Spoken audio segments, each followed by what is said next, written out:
High guys, welcome to Cric Chat with Venkatesh. Mahendra Singh Dhoni ఒక 5 cricketers కెరియర్స్కి ఎత్తు పెట్టాడా, వాళ్ళ కెరియర్ ఫినిష్ అయిపోయేలా చేశాడా? ఇది చాలామంది అభిప్రాయంలో ఎస్, కొంతమంది అభిప్రాయాలు నో, అన్నీ కూడా రిలేటివ్గా ఉంటాయి. అయితే తాజాగా ఈ తేనె తుట్టని కదిలించారు స్పోర్ట్స్ తక్ అని. ఆజ్ తక్ వాళ్ళ ఒక డిజిటల్ ప్లాట్ఫామ్ ఉంది కదా, హిందీ డిజిటల్ ప్లాట్ఫామ్. దాంట్లో వాళ్ళ సీనియర్ జర్నలిస్ట్ విక్రాంత్ గుప్తా, ఎలా అయితే మనం స్పెషల్ వీడియోస్ చేస్తున్నామో ఈ లల్ పీరియడ్, ఇండియన్ టీం ఎలాంటి క్రికెట్ ఆడిన పీరియడ్, అలాగే వాళ్ళు కూడా ఒక స్పెషల్ వీడియోస్ చేస్తున్నారు. సో దాంట్లో భాగంగా ఈ ఇష్యూ మీద తాజాగా ఒక వీడియో చేశారు. అది నేను యాక్చువల్ చూడలేదు, కానీ నిన్న నాకు 3 షేర్ చేశారు దీని గురించి వీడియో చేయండి అనుకుంటా. నిన్నే వచ్చినట్టుంది అది, ఆ వీడియో నిన్నే పబ్లిష్ అయింది. దాంట్లో విక్రాంత్ గుప్తా, మీరు అతని గురించి వినే ఉంటారు, చూసే ఉంటారు. విక్రాంత్ గుప్తా చాలా సీనియర్ జర్నలిస్ట్. అలాగే నిఖిల్ నాజ్, అతను కూడా అదే గ్రూప్ చెందిన సీనియర్ జర్నలిస్ట్. వాళ్ళిద్దరు కూర్చొని దేవర్ డిస్కసింగ్ దిస్ టాపిక్. దాంట్లో విక్రాంత్ గుప్తా కొన్ని సీరియస్ ఎలిగేషన్స్ చేశాడు అగేన్స్ట్ మహేంద్ర సింగ్ ధోని. దాంట్లో మెయిన్ ఎలిగేషన్ ఇదే, 5 కెరియర్స్ని అతను ఫినిష్ చేశాడు అని అతను చెప్పకుండానే చెప్పాడు, చాలా గట్టిగానే చెప్పాడు. And Nikhil has played what we call devil's advocate. ఇలా అయి ఉండొచ్చునేమో కదా, కానీ ఇద్దరు కూడా మొత్తం మీద they have help Dhoni responsible for finishing the careers of these 5 people. అది మెయిన్ అక్యుజేషన్. దాని గురించి వీడియోలో మాట్లాడు. దాంట్లో నేనేమి నా జడ్జ్మెంట్ ఇవ్వట్లేదు, నేను I'm not trying to support Dhoni.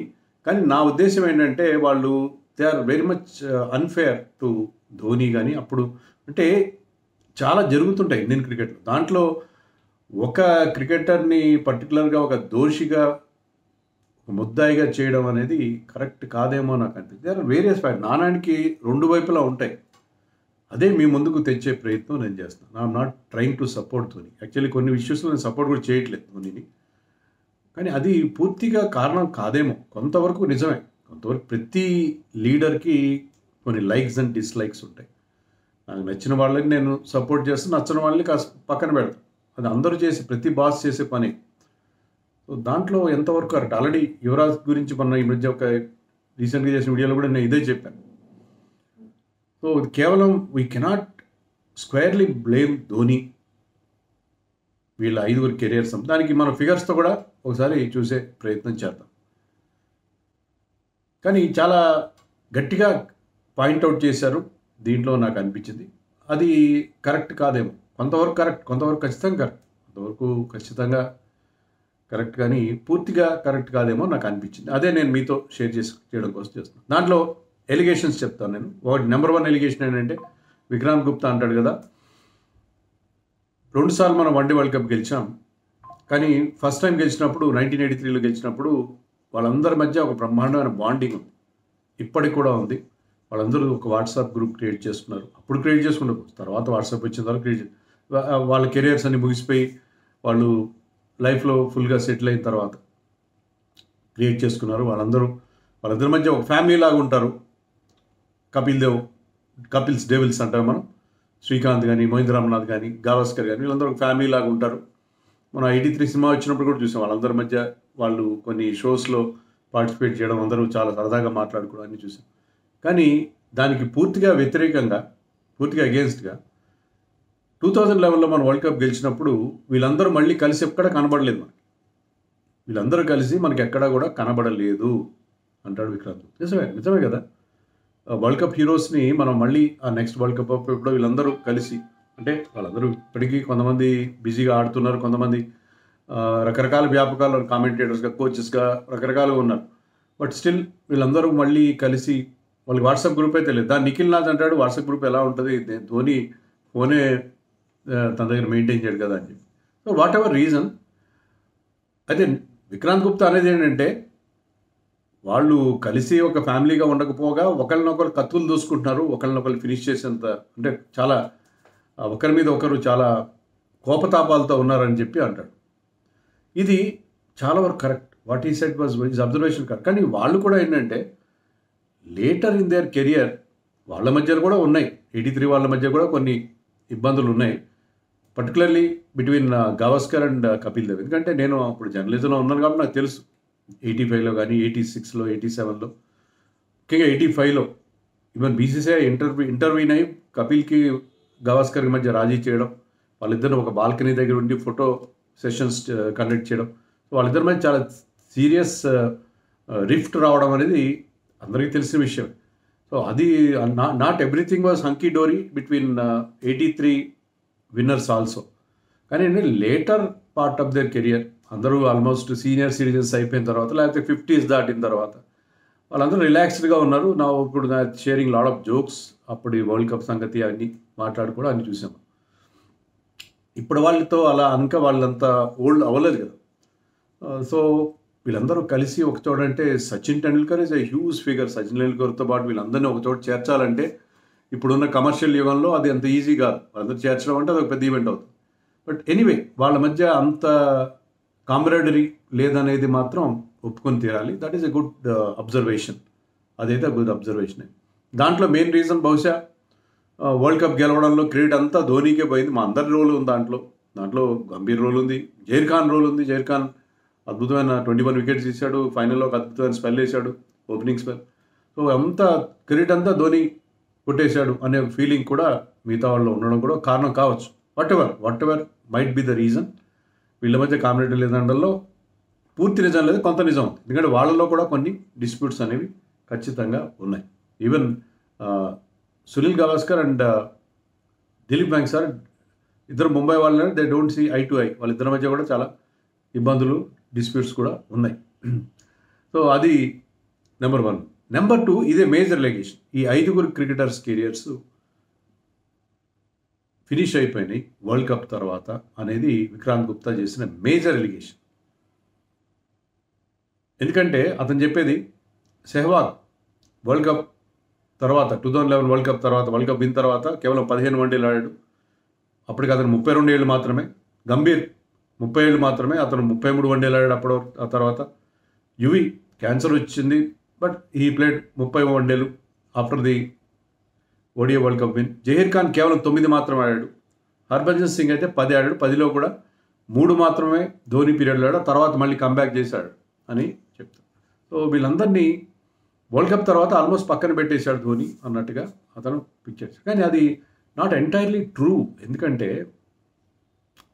Sehwag కేసే తీసుకోండి. సెహ్వాగ్ వన్డేలు తక్కువ ఆడి ఉండొచ్చు, 15 వన్డేలు ఆడి ఉండొచ్చు after world cup win in 2011. ఆ 15 వన్డేల్లో కేవలం ఒక సెంచరీ, ఒక 50 మాత్రం ఉన్నాయి. 219 ఉంది. అతను చేసిన డబుల్ సెంచరీ అప్పుడే ఉంది, వరల్డ్ కప్ తర్వాత చేశాడు.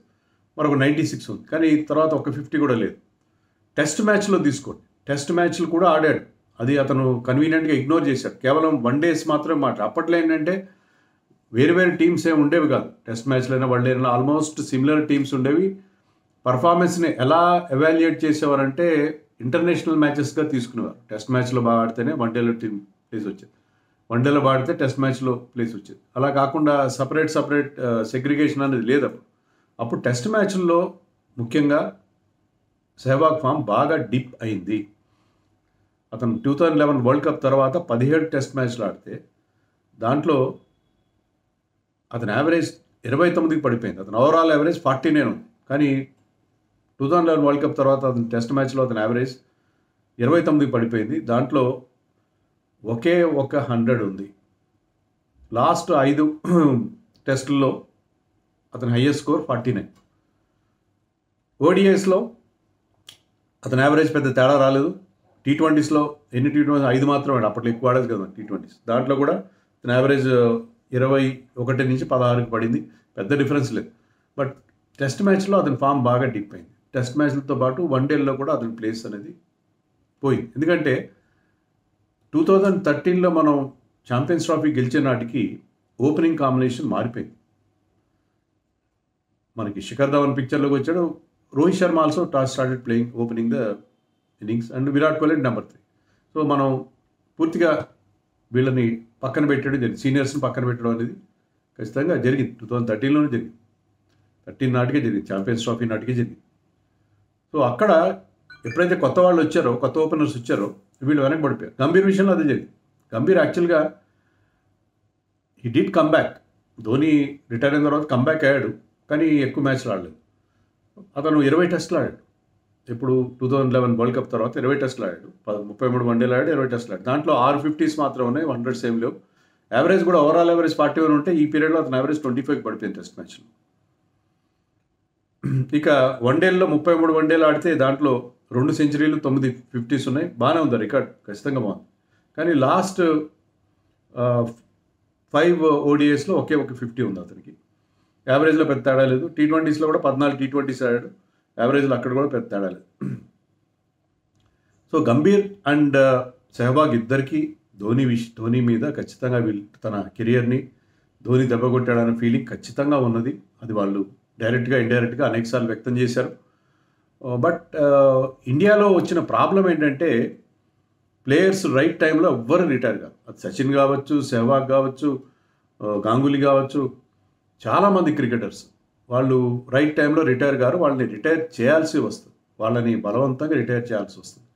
సో అలాంటి ఒక సిచ్యుయేషన్ అయితే ఉంది కానీ వాళ్ళు ఏమనుకుంటారు, నేను ఇంకా బాగానే ఆడుతున్నాను, ఏదో 1 మంచి ఇన్నింగ్స్ ఆడినా కూడా ఇంకా బాగానే ఆడుతున్నాను అనుకుంటారు. కానీ అది కూడా మనం దృష్టిలో పెట్టుకోవాలి. నో డౌట్ కొంత వాళ్ళకి అన్యాయం జరిగిన మాట వాస్తవం, ఖచ్చితంగా వాస్తవం. బట్ వాళ్ళు రైట్ టైంలో రైట్ డెసిషన్ తీసుకుంటారా? తీసుకోలేదు కదా, ఎవరు తీసుకోలేదు. యువరాజ్ సింగ్ విషయంలో అది జరిగింది. యువరాజ్ సింగ్ క్యాన్సర్ తర్వాత వచ్చిన తర్వాత అతను ఎన్ని టెస్ట్ మ్యాచ్లు ఆడాడు? 6 టెస్ట్ మ్యాచ్లు ఆడాడు. అతను యావరేజ్ దాంట్లో 26 మాత్రం ఉంది. 2 హాఫ్ సెంచరీలు 6 టెస్టుల్లో. ODIs 30 ఆడాడు. దాంట్లో 30 ODIsలో 1 సెంచరీ, 3 50s మాత్రమే ఉన్నాయి 30లో. అలాగే 35 T20s ఆడి దాంట్లో 3 మాత్రమే 50s ఉన్నాయి. ఆ 3 50s కాకుండా అతను పర్టికులర్లీ 2016లో ఫైనల్ T20 వరల్డ్ కప్లో 21 balsలో 11 చేయడం మనకి గుర్తుంది కదా. అది మనకి చాలా ఇబ్బందికరమైన పరిస్థితి. సో వాళ్ళ ఫామ్ డిప్ అయినా కూడా కెరియర్ని ప్రొలాంగ్ చేయడం అనేది మనం అందరిలో కూడా చూసాం. సో దాన్ని స్క్వేర్గా ధోనిని బ్లేమ్ చేయడం ఎంతవరకు కరెక్ట్? జహీర్ ఖాన్ 9 వన్డేలు మాత్రం ఆడాడు, కానీ 14 టెస్ట్ మ్యాచ్లు కూడా ఆడాడు. ఆ పీరియడ్లో 2011 వరల్డ్ కప్ తర్వాత అతను 14 టెస్ట్ మ్యాచ్లు ఆడాడు, 9 వన్డేలు ఆడాడు. కానీ ఎందుకంటే తర్వాత మనకు అప్పుడు బౌలర్లో లెఫ్ట్ ఆర్మ్ సీమర్స్ ఉండేవారు. Ashish Nehra was there, RP Singh was there, Irfan Pathan was there. Irfan Pathan is an allrounder. So మనకి ఇవన్నీ ఆప్షన్స్ ఉండేవి కాబట్టి మరి జహీర్ ఖాన్ని పక్కన పెట్టాడు అనడం ఎంతవరకు correct? I don't know. 14 test మ్యాచ్ల్లో ఒకే ఒక్క 5 వికెట్ హాల్ ఉంది అతనికి 14 టెస్ట్ మ్యాచ్లు. సో అతని ఫామ్ కూడా డిప్ అయింది.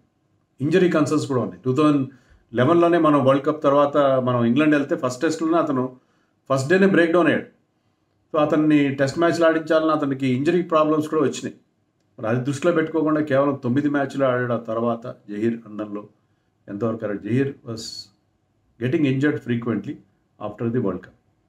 హర్భజన్ సింగ్ 10 టెస్ట్ మ్యాచ్లు ఆడాడు 2011 వరల్డ్ కప్ తర్వాత. 10 వన్డేలు ఆడాడు, 6 T20s ఆడాడు. ఆ 10 టెస్ట్ మ్యాచ్లో ఒక్క 5 వికెట్ హాల్ కూడా లేదు. తర్వాత అశ్విన్ బ్రహ్మాండంగా షైన్ అవుతూ వచ్చాడు. సో అశ్విన్ నీడలో అతను ఛాన్సెస్ పోగొట్టుకున్నాడు. సో ఎప్పుడైతే మీకు కాంపిటీషన్ వస్తే, ఎలాగైతే నేను చెప్పానో ఓపెనర్స్లో శిఖర్ ధవన్, రోహిత్ వచ్చిన తర్వాత వీళ్ళు వెనకబడ్డారు. ధోని గతంలో కూడా మన సినిమాలో కూడా చూసాం, అది కూడా వీళ్ళు కూడా మెన్షన్ చేశారు. క్విక్ ఫీల్డర్స్ కావాలి నాకు seniors they are not very quick on the field, running between the wickets కూడా క్విక్గా లేరు అని దాంట్లో చెప్పడం, వాళ్ళని తీసేయాలని సెలెక్టర్స్ని అడగడం మనకి ఆ సినిమాలో కూడా చూసాం. అలాగే 2012లో మనం ఆస్ట్రేలియా వెళ్ళినప్పుడు ట్రయాంగులర్ సిరీస్ ఆడుతున్నప్పుడు ధోని చెప్పాడు, మా ఓపెనర్స్ రొటేషన్ అవుతారు, సెహ్వాగ్, సచిన్ అండ్ గంభీర్. ఎందుకంటే మనం ఇదే ఆస్ట్రేలియాలో 2015లో వరల్డ్ కప్ ఆడబోతున్నాం. పెద్ద గ్రౌండ్స్, అక్కడ ఫీల్డింగ్ చాలా ఇంపార్టెంట్, థ్రోయింగ్ ఆర్మ్ చాలా స్ట్రాంగ్గా ఉండాలి, సీనియర్స్కి అలా లేదు కాబట్టి మేము వీళ్ళు రొటేషన్ చేస్తామని ధోని క్లియర్గా చెప్పాడు. So he was clear in his mind. Seniors విషయంలో అతను కొన్ని హార్ష్ డిసిషన్స్ తీసుకున్నాడు. కొన్నిసార్లు తీసుకోవాల్సి వస్తుంది, కొన్నిసార్లు దాంట్లో అన్యాయం కూడా జరిగింది, అది కూడా ఉంది. కానీ పూర్తిగా వీళ్ళందరినీ తక్కువ వన్డేలు ఆడారు, వన్డేలు మాత్రమే చెప్పి వీళ్ళు వరల్డ్ కప్ తర్వాత చాలా తక్కువ వన్డేలు మాత్రం ఆడారు, వాళ్ళని కెరీర్ ఫినిష్ చేశాడని జస్ట్ ఒక్క వెర్షన్, ఒక్క యాంగిల్ ఆఫ్ ది స్టోరీ మాత్రం ఇవ్వడం మాత్రం కరెక్ట్ కాదని నాకు అనిపించింది. తర్వాత అతను చేసిన ఇంకో ఎలిగేషన్ ఏంటంటే, ఎలిగేషన్ కాదు, ఇది ఫ్యాక్ట్ యాక్చువల్గా. 2011లో మనం ఇంగ్లాండ్తో 4 టెస్ట్ సిరీస్ ఓడిపోయాం. 2011-12లో మనం ఆస్ట్రేలియా వెళ్ళాం. ఇంగ్లాండ్తో ఇండియాలోనే ఓడిపోయాం. తర్వాత ఆస్ట్రేలియా వెళ్ళి ఆస్ట్రేలియాలో అక్కడ కూడా చిత్తుగా ఓడిపోయాం ఆ 4 టెస్ట్ మ్యాచ్ సిరీస్లో.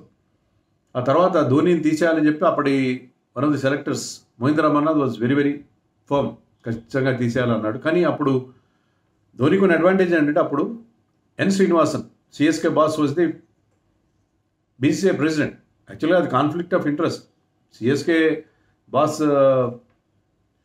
బీసీసీఐ ప్రెసిడెంట్గా ఉండడం ఏంటి? So Srinivasan put his foot down. No, Dhoni కెప్టెన్గా కొనసాగుతాడు. ఎవ్వరు ఏ దేశంలో కూడా అంత దారుణమైన డిఫీట్స్ తర్వాత ఏ కెప్టెన్ కూడా కొనసాగడు, నేను చెప్తున్నాను. ఎందుకంటే ఇంగ్లాండ్తో చిత్తుగా ఓడిపోవడం ఏంటి, ఆస్ట్రేలియా వెళ్ళి ఆస్ట్రేలియా చేతిలో చిత్తుగా ఓడిపోవడం ఏంటి, ఆ తర్వాత కనీసం టెస్ట్ మ్యాచ్లోనే ధోని తప్పుకోవాలి కదా, తప్పుకోలేదు ధోని.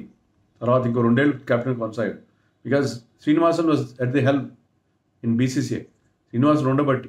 సో శ్రీనివాసన్ అది క్లియర్ కాన్ఫ్లిక్ట్ ఆఫ్ ఇంట్రెస్ట్. ఇక్కడ ధోని స్వయంగానే రిజైన్ చేసి ఉండాల్సి. ఇది ఈ ఎలిగేషన్తో నేను పూర్తిగా ఏకీభవిస్తాను.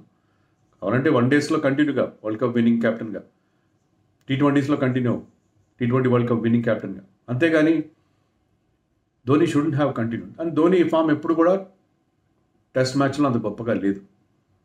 మరి దీంతో నేను పూర్తిగా ఏకీభవిస్తున్నాను. అది ఫ్యాక్ట్ కూడా అది 2012లో ధోని క్యాప్టెన్సీని కాపాడింది ఖచ్చితంగా శ్రీనివాసన్ లేకపోతే ధోని క్యాప్టెన్గా కొనసాగి ఉండేవాడు కాదు, అట్లీస్ట్ టెస్ట్ మ్యాచ్లో. దీంతో నేను పూర్తిగా ఏకీభవిస్తున్నాను. ఇంకోటి అతను చెప్పింది అంటే,